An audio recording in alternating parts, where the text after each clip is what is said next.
성도님들이 다 아시는 것처럼 저는 지난 한 주간 동안 LA에 머물면서 세미나에 참석을 했습니다. 교회 광고 드리기로는 목회 상담 세미나에 참석한다고 했는데 가서 보니 목회 상담 세미나가 아니었어요. 뭐였냐면 저는 처음 들어보는 그리고 처음 접해보는 목회 코칭에 관련된 세미나였습니다. 그래서 4박 5일 동안 LA에 머물면서 하루에 6시간씩 코칭이 뭔지 개념에 대해서 공부하고 코칭의 역사, 코칭의 스킬들을 매 시간마다 공부하고 나서 그것을 실습하는 이 공부를 계속했습니다. 아마 제 기억에 여러 세미나와 수업들을 제가 많이 참석했지만 한 번도 졸지 않는 세미나는 이번이 처음인 것 같습니다. 왜 그랬을까요? 물론 세미나가 재밌고 유익했습니다. 아주 훌륭했습니다. 문제는 참석 인원이 8명밖에 되지 않았습니다. 강사가 제 앞에 서서 계속 얼굴을 쳐다보면서 저에게 질문을 해서 좋을 수도 없었습니다. 그런데 첫 번째 이제 강의를 시작할 때 이 강사 목사님이 보여준 한 그림, 사진이 저에게 있어서는 굉장히 강렬한 인상으로 다가왔습니다. 첫 번째 보여준 사진은 바로 저 사진입니다. 여러분 누구인 것 같습니까? 그렇습니다. 골프의 황제라고 일컬어지는 타이거 우즈였습니다. 그런데 그 옆에 흰색 캡 모자를 쓰고 있는 조금 더 나이가 많아 보이는 저분은 누구일까요?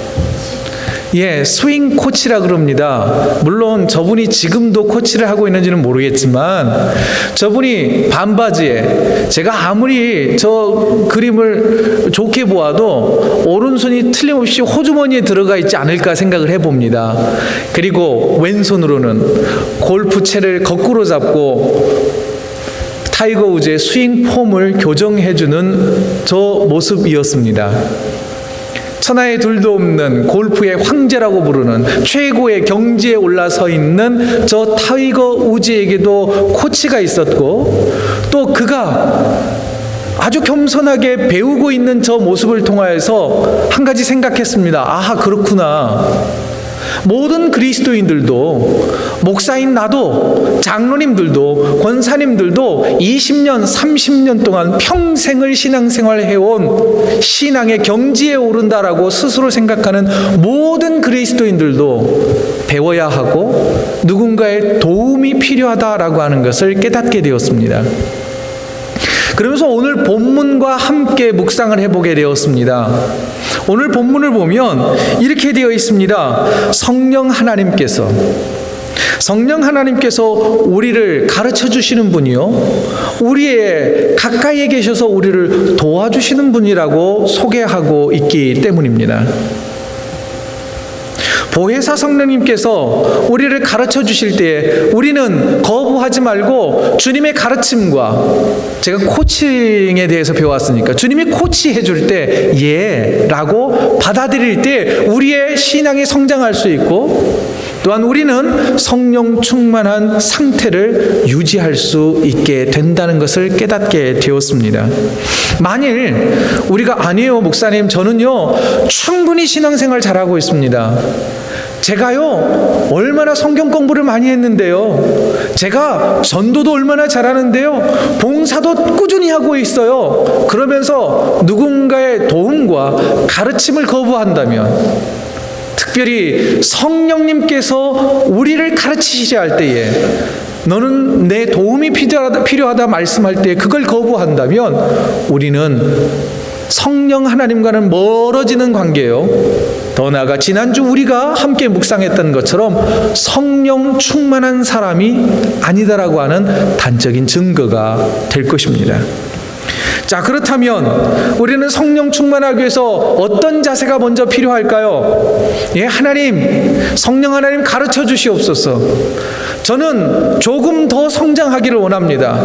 내가 부족한 게 아니라 나의 강한 것이 더 강해지고 더 발전해지고 성령 충만을 계속해서 유지하기를 원합니다라고 하는 긍정적인 자기 자세와 더 나아가 그러나 여전히 우리는 죄된 본성을 가지고 있다고 하는 겸손의 마음이 두 자세가 꼭 필요하다는 것입니다.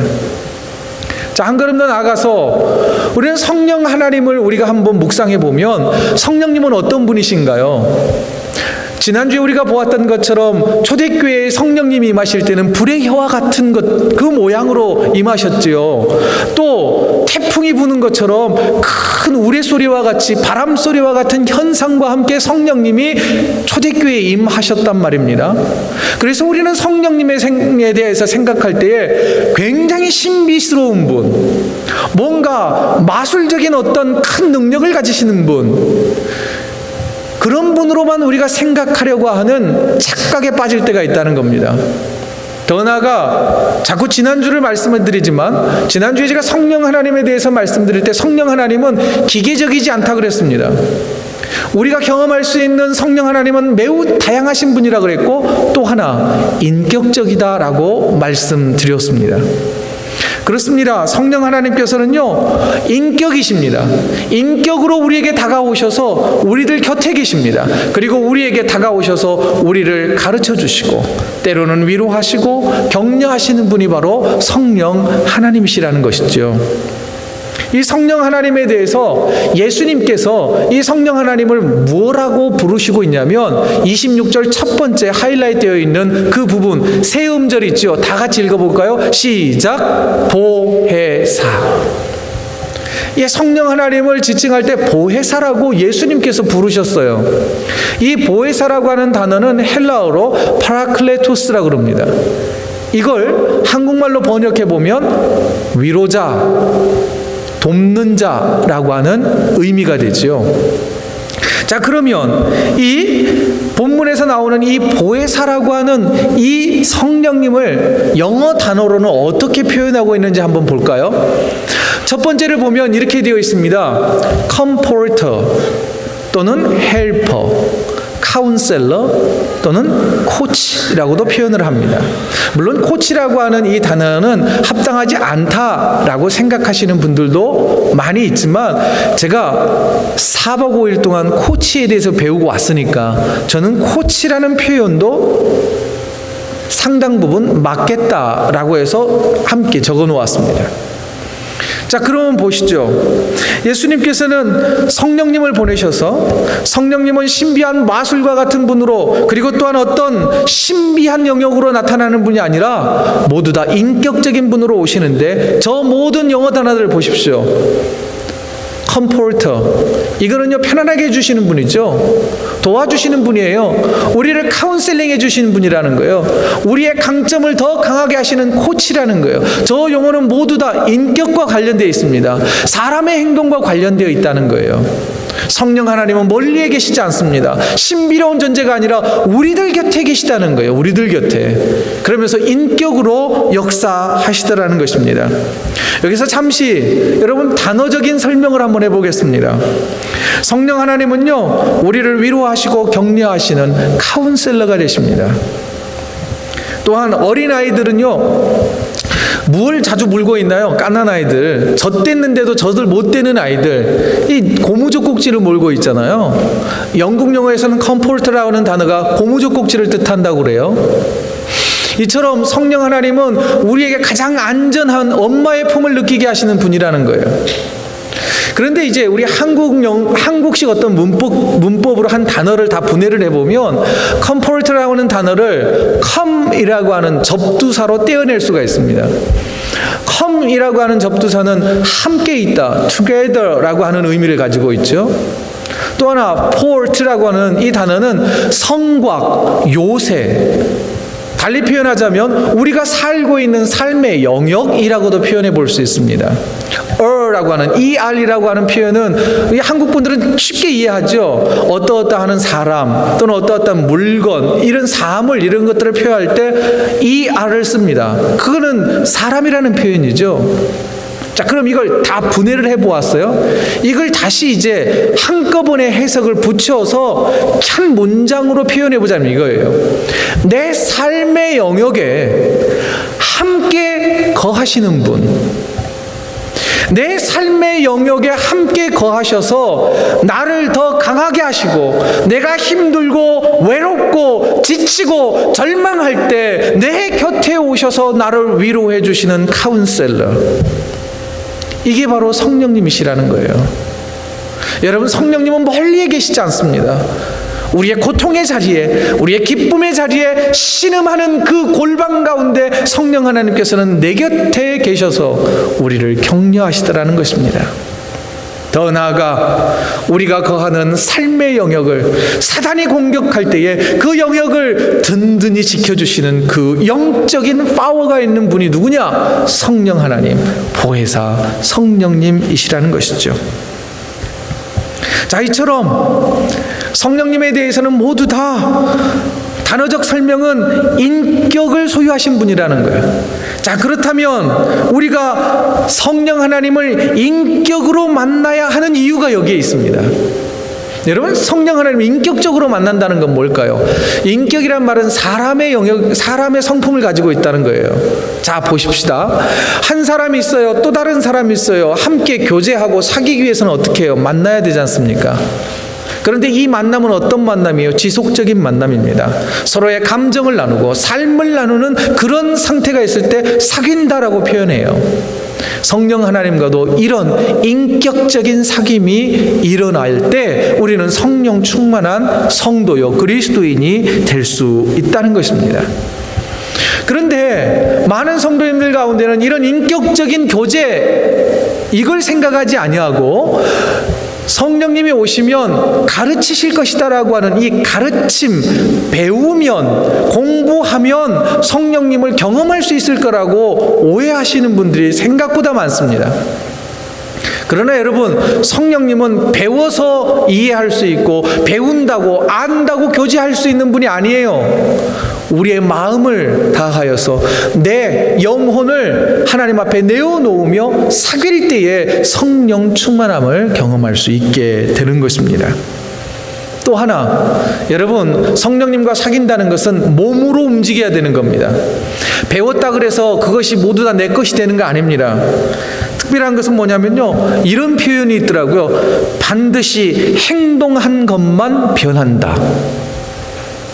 성령님과 교제하기 위해서 내 삶의 영역에서 내가 움직이고 내가 어떻게든 성령님과 교제하기 위해서 변할 때, 변하기로 결심만 하는 게 아니라 행동할 때에 우리는 성령님과 교제할 수도 있고 성령 충만한 삶을 살 수 있게 된다는 것을 기억하기를 원합니다. 자, 그러면 이제 한 걸음 더 나아가 보죠. 누가 성령 충만한 사람입니까? 성령 하나님과의 지속적인 삶을 통하여서, 사귐을 통하여서 내가 변화를 경험하는 사람이 성령 충만한 사람이라는 거예요. 인격이 변화되고 삶의 태도가 변화하는 사람이 성령 충만한 사람이라는 거죠. 또 하나, 성령님은 우리에게 무엇을 주시는 분이에요? 가까이 계셔서 우리를 위로하시고 격려하시고 또한 실질적인 도움을 베풀어 주신 분이 성령 하나님 아니십니까? 그렇다면 성령님과 이런 충분한 사귐에 젖어 있는 사람이라면 삶을 통하여서 누군가를 가까이 다가가, 누군가에게 다가가서 위로하고 격려하고 힘을 북돋아주고 이런 것들을 실질적으로 삶으로, 행동으로 하는 사람이 성령 충만한 사람이라는 거예요. 성경에서 구체적인 인물을 한번 찾아보자면 베드로를 들 수가 있습니다. 사도행전 3장에 보면 베드로와 요한이 성전에 기도하러 갑니다. 지난번 이 오순절날 이야기할 때 369시가 있었다고 말씀을 드렸죠. 그때 사도행전 3장에 보면 9시에, 오후 3시에 베드로와 요한이 성전으로 기도하러 갑니다. 그때 많은 어떤 사람들이 나면서부터 장애를 갖고 있었던 한 사람을 들것에 메고 와요. 그래서 곡식들이 드나드는 미문이라고 하는 성에 여러 문들이 있는데 미문이라는 곳에 내려놓습니다. 그 사람은 날마다 그곳에 와서 구걸하던 장애인이었습니다. 그런데 4절을 보시면 베드로가 요한과 더불어 주목하여 이르되 우리를 보라 하니, 이 문장에서 하이라이트되어 있는 주목하여 말을 건넸다고 하는 것이 그가 성령 충만해서 삶이 변하고 있다라고 하는 증거를 보여주고 있습니다. 베드로와 요한은 3시, 6시 때에도 분명히 성전에 가서 기도했습니다. 그리고 또한 날마다 가서 기도했을 겁니다. 그런데 성경은 말해줍니다. 이 장애인이 매일 그곳에서 구걸하고 있었다. 이전까지는 베드로와 요한이 기도하러 갈 때 그 사람에게 관심을 갖지 않았습니다. 시선을 두지도 않았습니다. 말 한마디 건네지도 않았단 말이죠. 그러나 오순절 마가의 다락방에서 성령 강림을 경험한, 성령 충만해진 베드로와 요한이 구걸하고 있는 그 장애인에게 시선을 돌리기 시작합니다. 주목했다는 거예요. 유심히 바라보게 되었다는 겁니다. 그의 시각이 변하기 시작을 했습니다. 그리고 그에게 말을 건네기 시작했다는 거예요. 더 나아가서 6절을 보시죠. 베드로가 이르되 은과 금은 내게 없거니와 내게 있는 이것을 내게 주노니 나사렛 예수 그리스도의 이름으로 일어나 걸으라. 이후에 삶의 변화가, 어떤 변화가 일어나는지 아십니까? 그는 걸었네 뛰었네 찬양했네. 그는 걸었네 뛰었네 찬양했네. 곧 나사렛 예수 이름으로 일어나 걸으라. 이 광경을 바라본 수많은 사람이, 성경은 모든 사람이 놀랬다라고 되어 있습니다. 이게 성령 충만한 사람입니다. 바로 이것입니다. 우리가 성령 충만하다는 것은 성령님이 우리에게 찾아오셔서, 가까이에 찾아오셔서 말 걸어주시고 위로하시고 격려하시고 우리를 카운셀링 해주시고 우리의 강점을 더 코치해 주시는 그거와 같이, 내가 성령 충만했다면 변화되어서 지금까지는 단 한 번도 관심을 갖지 않았던 그 사람을 찾아가서 그 사람에게 관심을 갖고 그 사람에게 말을 걸어주고 그 사람에게 예수 그리스도의 복음을 전파하는 그 사람이 성령 충만한 사람인 것입니다. 우리도 한 주간을 살아갈 때 이런 변화가 일어나기를 소망해 봅니다. 성령님께서는 또한 우리에게 찾아오십니다. 찾아오셔서 평화를 선포해 주십니다. 예수님께서 이 요한복음 14장의 말씀을 하실 때는 최후의 만찬을 이루어질 그 끝무렵에 하신 말씀이었습니다. 예수님께서는 계속해서 제자들에게 말씀해서 나 이제 떠나갈 거다. 나는 거처를 예비하러 갈 거다. 그러자 도마 같은 친구는 이렇게 물었어요. 도대체 어딜 가시는 거예요? 우리도 거기 좀 갈 수 있도록 말씀해 주세요. 이렇게 물었어요. 예수님이 자꾸 떠나간다, 이제 십자가에 달려 죽을 것이다 라고 3번 이상 말씀하시자 제자들은 두려웠습니다. 근심하기 시작을 했습니다. 그래서 요한복음 14장 1절을 딱 시작하는 말씀이 뭐냐면, 너희는 마음에 근심하지 말라, 하나님을 믿으니 나를 믿으라. 이 말씀으로 시작하고 있습니다. 그리고 나서 제자들이 이렇게 말씀하시죠. 나는 떠날 것이지만 또 다른 보혜사가 너희와 영원토록 함께 하게 할 것이다. 그 또 다른 보혜사가 누구예요? 성령 하나님이시죠. 성령 하나님이 우리와 함께 하실 거라는 거예요. 영원토록 우리가 하나님이 부르실 때까지 성령 하나님 우리 곁에 함께 계실 거라는 겁니다. 그리고 성령님이 오시면 평안을 우리에게 은혜로 베풀어 주실 거라는 거예요. 그런데 이 평안은 세상이 주는 평안과 질적으로 다른 거라는 거예요. 그럼 여기에서 성령 하나님이 오셔서 우리에게 베풀어 주실 평안, 이 평안의 의미는 무엇일까요? 단어적 의미는요, 에이레네라고 하는 단어입니다. 이 단어는 어떤 상대와, 나 아닌 또 다른 상대와 갈등과 분쟁이 없는 상태를 말하고 있습니다. 그러면 성령님이 주시는 평안은 뭘까요? 바로 성령께서 우리에게 믿음을 주셔서 예수 그리스도와 하나 되게 하시고 창조주 하나님을 나의 창조주로 믿게 하셔서 하나님과, 성삼위 하나님과 그 어떤 갈등과 그 어떤 의심도 없는 평화를 우리에게 주실 것이다 라고 하는 약속이었던 것입니다.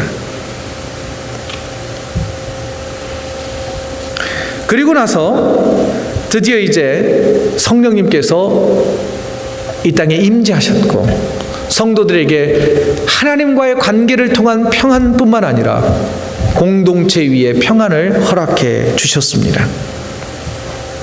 자, 그렇다면 이제 누가 성령 충만한 사람인가? 이걸 또 한번 생각해 보고자 합니다. 오늘 본문에 이제 평안이라고 하는 이 개념을 가지고 묵상을 해본다면 바로 평안을 위하여서 헌신하고 노력하는 사람이 성령 충만한 사람이라는 것입니다.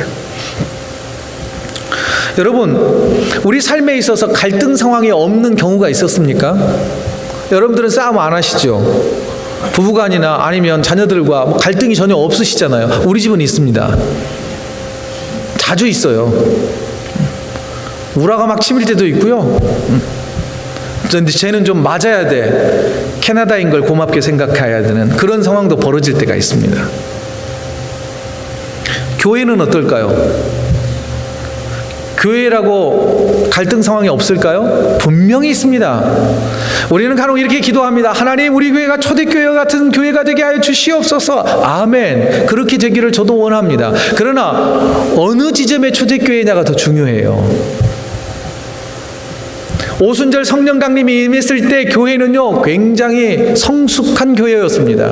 다음 주에 그 성숙한 교회 공동체에 대해서 또다시 묵상할 겁니다.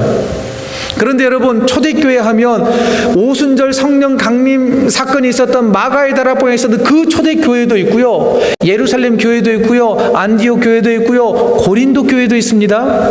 만일 우리가 하나님 초대교회 같이 되게 해주세요, 근데 그 기도가 고린도 교회 같은 기도가 되면 야단 나는 거예요.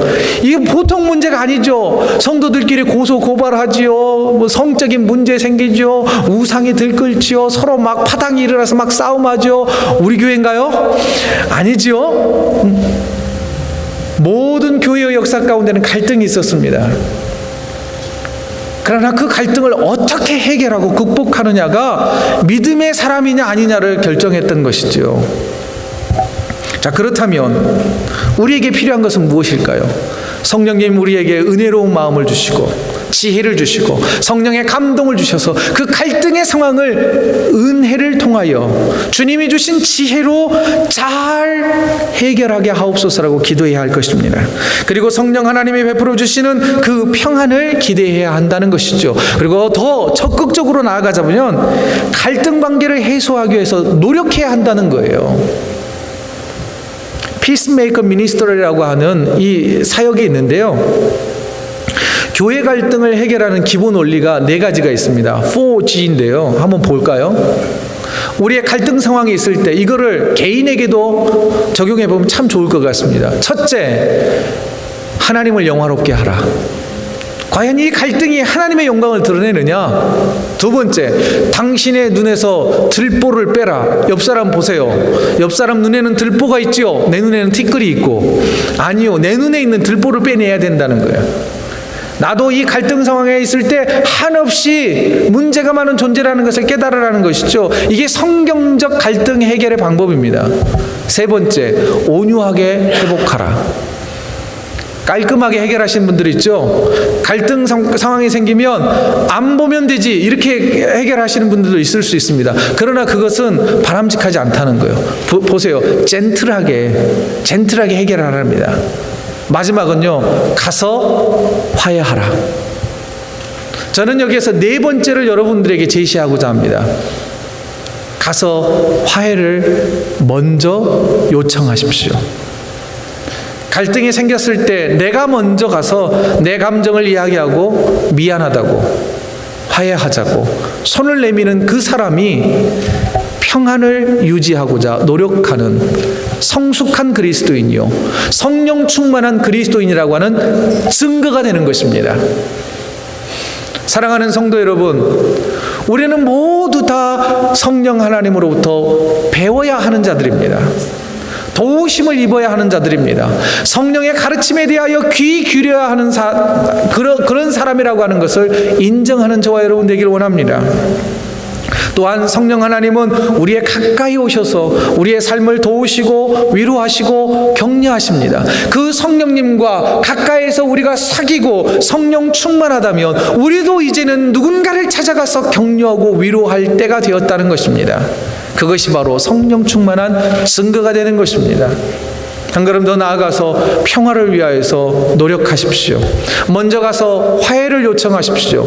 주님이 먼저 이 땅에 오셔서 죄의 문제를 해결해 주시고 평화를 선포하셨던 것처럼, 또한 예수님을 배반하고 고기 잡으러 가버렸던 그 제자들을 찾아가셔서 밥상 차려주시고 위로하시면서 맨 먼저 하신 말씀이 뭔지 아십니까? 평안하냐? 주님은 우리에게 먼저 평화를 요청해 주셨다는 것입니다. 그렇다면 우리도 그렇게 해야 할 것입니다. 자, 한 걸음 더 나아갑시다. 그렇다면 한 걸음 더 나아가는 게 뭘까요? 그럼 무엇을 배우길 원하십니까? 내가 조금 더 성숙한 그리스도인이 되기 위하여 어떤 것을 배워야 할지를 찾는 한 주간이 되기를 원합니다. 또 내가 이제 누군가를 돕기를 결심을 했다면, 도울 마음이 생겼다면 누굴 도울 것입니까? 누가 도움이 필요한지를 선택하셔야 합니다. 그리고 여러분, 생각하고 배운 것이 아니라 몸으로 행동한 것만 변한 거 아닙니까? 직접 실천하십시오. 밥을 하시든지, 저는 밥 먹을 시간이 아주 많습니다. 아니면 선물을 하시든지, 선물 주셔도 괜찮아요. 아니면 말로라도 위로하시고 격려하십시오. 그 대상을 정확하게 선택하십시오. 그리고 꼭 그 일을 실천하시기 바랍니다. 누구와 갈등 관계에 있습니까? 하나님과 관계에 갈등이 있다면 하나님 앞에 나아가, 주님, 제가 주님 때문에 이게 불편합니다. 주님과 이것이 불편합니다라고 말로 표현하십시오. 또한 누군가 서운한 분이 있다면 정중하게, 젠틀하게 찾아가서 내가 그 말 때문에 상처받았노라고, 그러나 이 문제의 갈등을 해결해 보자고 먼저 손을 내미는 저와 여러분 되어지길 원합니다. 그럴 때에 사람들은 우리에게 이렇게 말할 겁니다. 변했다고. 변한 사람이 성령 충만한 사람이요, 변화를 실천하는 사람이 그리스도인이요, 그 그리스도인에게 성령님께서는 더 큰 은혜와 충만한 은혜를 베풀어 주실 줄로 믿습니다.